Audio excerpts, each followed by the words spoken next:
सेठानी हेमा सेठ को खाना परोसने के लिए सारा खाना उठाकर लाई। जैसे ही उन्होंने सब्जी परोसनी चाहिए तो उसमें मक्खी निकल आई, जिससे सेठानी बुरी तरह से घबरा गई और फिर चिल्लाने लगी, हे राम, हे राम, इसमें तो मक्खी है, अब तो पूरी सब्जी खराब हो जाएगी, सत्यानाश।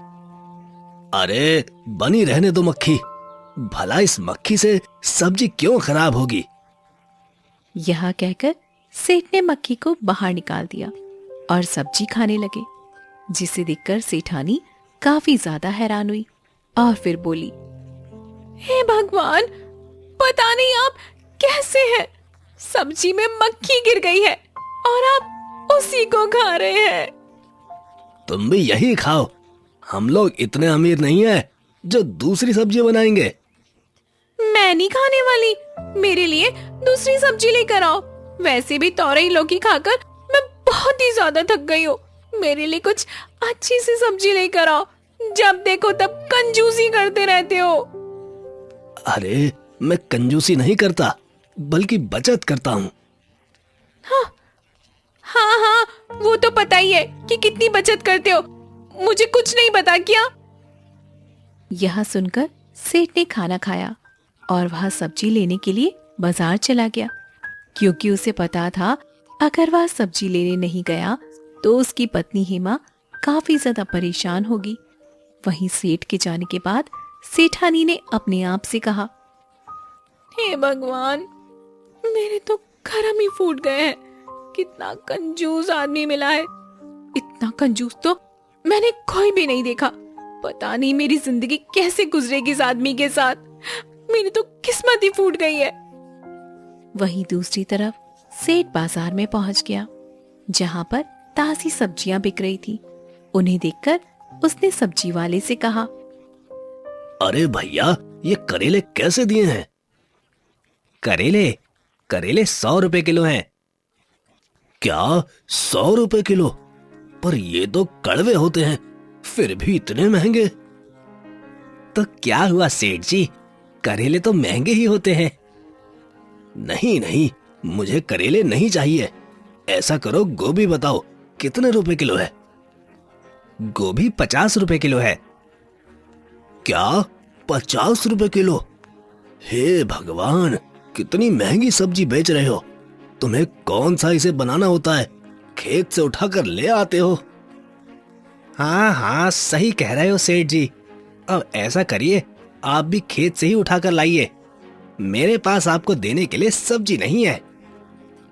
हाँ, ठीक है, तो तुमसे ले ही कौन रहा है, मैं तो दूसरे ठेले से सब्जी ले लूंगा। यह कहकर वह दूसरे ठेले पर गया। उसे वहां पर भी सब्जियां नहीं मिली। तभी उसकी नजर मछली पर पड़ी। मछली को देखकर उसके मुंह में पानी आ गया और वह मछली वाले के पास गया। अरे मछली वाले भैया, ये मछली कैसे दे रहे हो। बस 200 रुपए किलो है। क्या 200 रुपए किलो? ये तो बहुत ही महंगी है, थोड़ी सस्ती लगा लो, आधा किलो ले लूंगा। नहीं, 200 रुपए किलो ही है। वैसे भी बड़ी मेहनत करके इन्हें मैं नदी से पकड़ कर लाता हूँ। हाँ, मुझे पता है, नदी से ही पकड़ कर लाते हो, फिर भी इतनी महंगी बेचते हो। अरे सेठ जी, आपको क्या लगता है नदी से मछली पकड़ना इतना सरल होता है?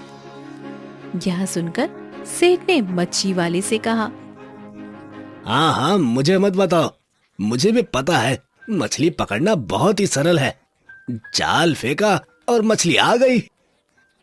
यह सुनकर मच्छी वाले को काफी तेज गुस्सा आया और फिर उसने कहा, अच्छा ऐसी बात है, तो ऐसा कीजिए, आप अब नदी से ही मछली ले लीजिए, वहां आपको फ्री में मिल जाएगी। यह सुनकर सेठ काफी ज्यादा खुश हुआ और उसने अपने आप से कहा, ये तुमने बहुत ही अच्छा उपाय बताया, इससे मेरे पैसे भी बच जाएंगे। और यह कहकर सेठ नदी पर आ गया। नदी पर आने के बाद उसने अपने आप से कहा, ऐसा करता हूँ, थैला यहीं पर रख देता हूँ, मछलियां पकड़कर इसी थैले में ले जाऊंगा। यह कहकर वह धीरे धीरे नदी में उतर गया, पर उसे नहीं पता था कि नदी का पानी गहरा है। जैसे जैसे वह अंदर जाता गया वह डूबने लगा, जिससे वह काफी ज्यादा डर गया और जोर जोर से चिल्लाने लगा। हे भगवान, मुझे बचाओ, वरना मैं डूब के मर जाऊंगा। मेरी मदद कीजिए। पर वहां पर सेठ की सुनने वाला कोई भी नहीं था।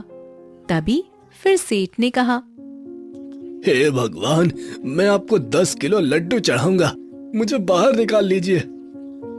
और इस तरह सेठ नदी के किनारे आने लगा, जिस पर वह धीरे धीरे भगवान के लड्डू घटाने लगा और फिर बोला, हे भगवान, अब तो नदी का किनारा आ ही गया है। अब आपको 10 किलो लड्डू चढ़ाने की क्या जरूरत है?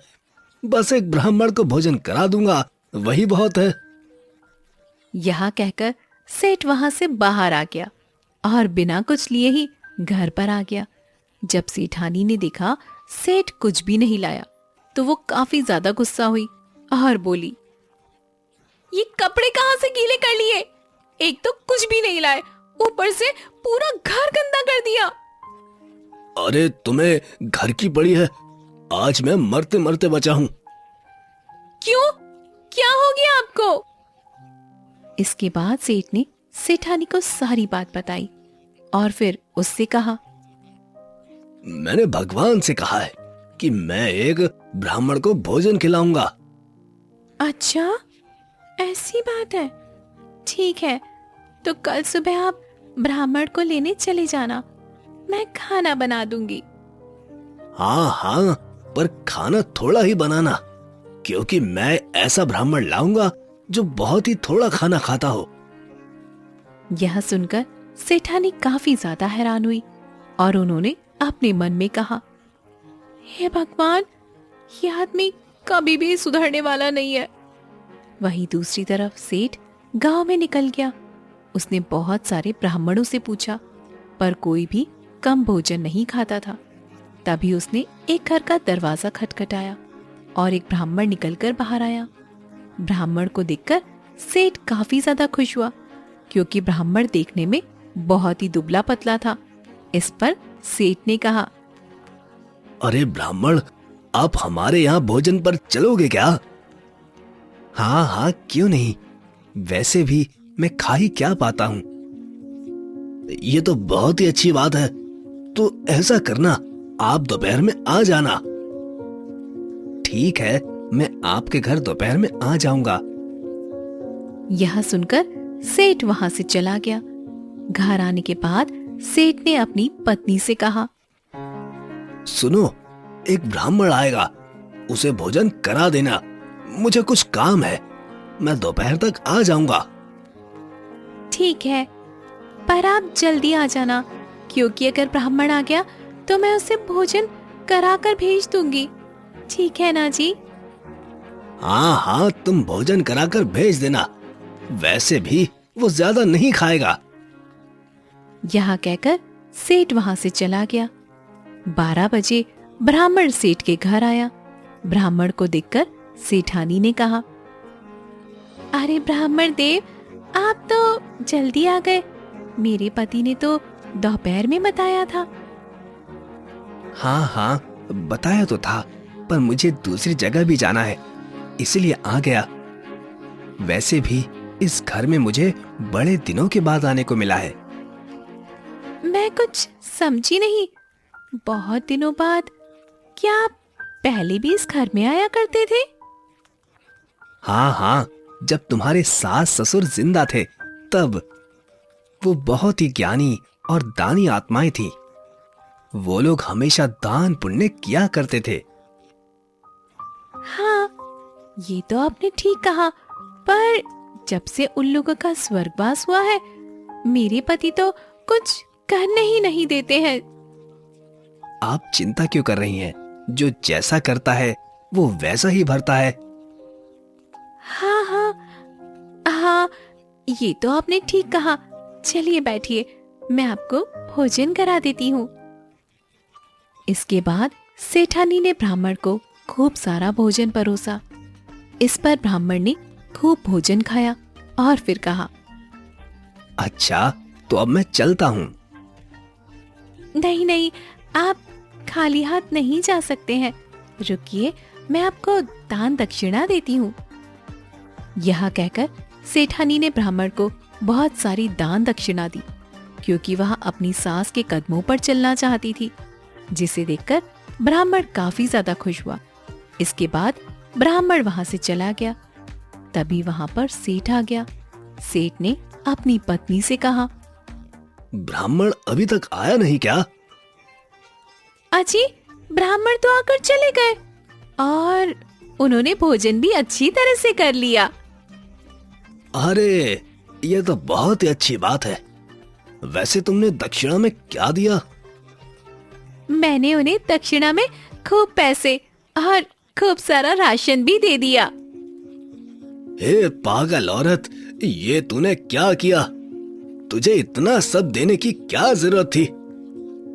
अजी, जब माँ जी जिंदा थी तो वो भी इतना ही सब कुछ दिया करती थी और उन्होंने मुझे खुद बताया था। यह सुनकर सेठ काफी ज्यादा परेशान हुआ, क्योंकि उसकी माँ ने तो कभी दान पुण्य किया ही नहीं। फिर यह ब्राह्मण ऐसा क्यों कह रहा है और उसने ऐसा क्यों किया? अच्छा, ऐसी बात है। ठीक है, मैं उस ब्राह्मण से मिलकर आता हूँ। यह कहकर सेठ ब्राह्मण के घर की तरफ निकल गया। वही ब्राह्मण घर आया और उसने अपनी पत्नी सरला से कहा, सुनो, अगर यहाँ पर कोई आए तो तुम उसे मना कर देना कि मैं यहाँ पर नहीं हूँ। पर आप ये सब क्यों कर रहे हैं? ऐसा क्या होगा?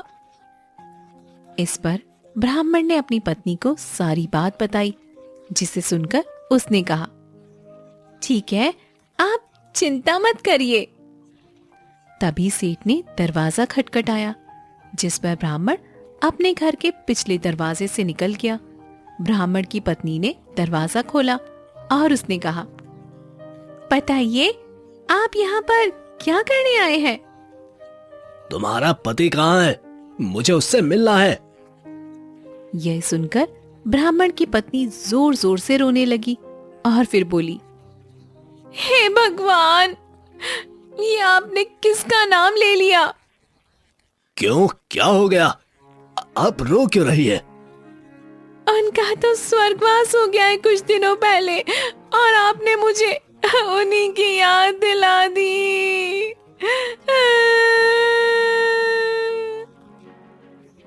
यह सुनकर सेठ काफी ज्यादा हैरान हुआ कि भला ऐसे कैसे हो सकता है।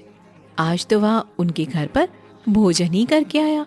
और सेठ ने कहा, ये तुम क्या कह रही हो? आज तो वो मेरे घर पर भोजन करके ही गए थे। नहीं नहीं, वो भोजन कैसे कर सकते हैं? वो तो मर गए हैं। जरूरी उनकी आत्मा आई होगी। हे भगवान, उन्होंने तुमको क्या दिया मुझे देने के लिए? क्योंकि उन्होंने मुझे सपना दिया था और कहा था कि मैं सेठ के घर जाऊंगा और भोजन करके उन्हें बहुत सारा धन देकर आऊंगा। उन्होंने आपको धन दिया क्या? नहीं नहीं, कुछ भी नहीं दिया, बस भोजन करके चले आए। आप झूठ बोल रहे हैं। आपने मेरा धन खा लिया है। हे भगवान, आप पापी हैं, आप दुराचारी हैं। अरे नहीं नहीं, मैंने ऐसा कुछ भी नहीं किया है। आप इस तरह चिल्लाइए मत। यहाँ कहकर सेठ ने कुछ पैसे निकाले और उन्हें पकड़ा दिए। इसके बाद वह वहां से चला आया, जिस पर ब्राह्मण की पत्नी काफी ज्यादा खुश हुई। तभी वहां पर ब्राह्मण भी आ गया और बोला, अरे वाह, तुम तो बहुत ही होशियार हो। वहीं दूसरी तरफ सेठ काफी ज्यादा परेशान था, क्योंकि वह पूरी तरह से लुट चुका था। उसे कुछ समझ नहीं आ रहा था कि आखिर यह सब क्या हो गया। इसके बाद सेठ वहां से चला आया। धीरे धीरे समय गुजर रहा था। एक दिन सेठ बाजार में गया। तभी उसकी नजर ब्राह्मण पर पड़ी। ब्राह्मण को जिंदा देखकर सेठ काफी ज्यादा हैरान हुआ। अरे ये तो वही ब्राह्मण है, पर इसकी पत्नी तो कह रही थी ये मर गया है। ये कैसे हो सकता है? इसके बाद सेठ ब्राह्मण के पास गया। सेठ को देखकर ब्राह्मण बुरी तरह से डर गया, जिस पर सेठ ने कहा, क्यों, तुम तो जिंदा हो, तो फिर तुम्हारी पत्नी ने झूठ क्यों बोला? इसका मतलब तुमने मुझे उल्लू बनाया। मैं तुम्हें छोड़ूंगा नहीं। नहीं, मैंने कोई उल्लू नहीं बनाया, बल्कि ये सब तो तुमने खुद ही कहा। क्या? मैंने खुद? मैं कुछ समझा नहीं।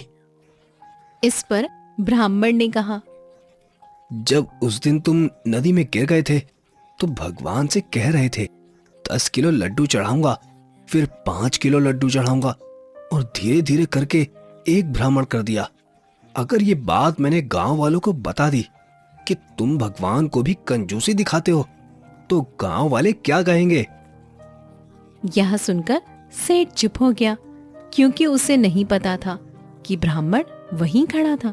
इस पर सेठ ने कहा, जब मैं मदद मांग रहा था तो तुमने मेरी मदद क्यों नहीं की? मैं मदद के लिए आगे आना चाह रहा था, पर तब तक तो तुमने भगवान को याद कर लिया, तो मैं फिर वहीं खड़ा रहा, देख रहा था कि तुम अपनी बात पर अमल करोगे या नहीं। ठीक है, मैं इस बारे में किसी से कुछ नहीं कहूंगा। तुम भी इस बारे में किसी से कुछ मत कहना। मैं भला क्यों किसी को कहने लगा, पर इस तरह कंजूसी करने से कुछ फायदा नहीं है, क्योंकि इससे तुम खुद और अपनी पत्नी को दुखी रखते हो। जरा सोचो, अगर तुम लोग इस तरह दुखी रहोगे तो फिर इतने पैसे का क्या फायदा, क्योंकि तुम्हारे मर जाने के बाद ये पैसा यहीं रह जाएगा। ब्राह्मण की ऐसी बातें सुनकर सेठ को अपनी गलती का एहसास हुआ, और फिर उसने कहा, ठीक है, मैं आज के बाद ज्यादा कंजूसी नहीं करूंगा। यह कहकर सेठ वहां से चला गया, जिस पर ब्राह्मण भी काफी ज्यादा खुश हुआ और वह भी वहां से चला गया।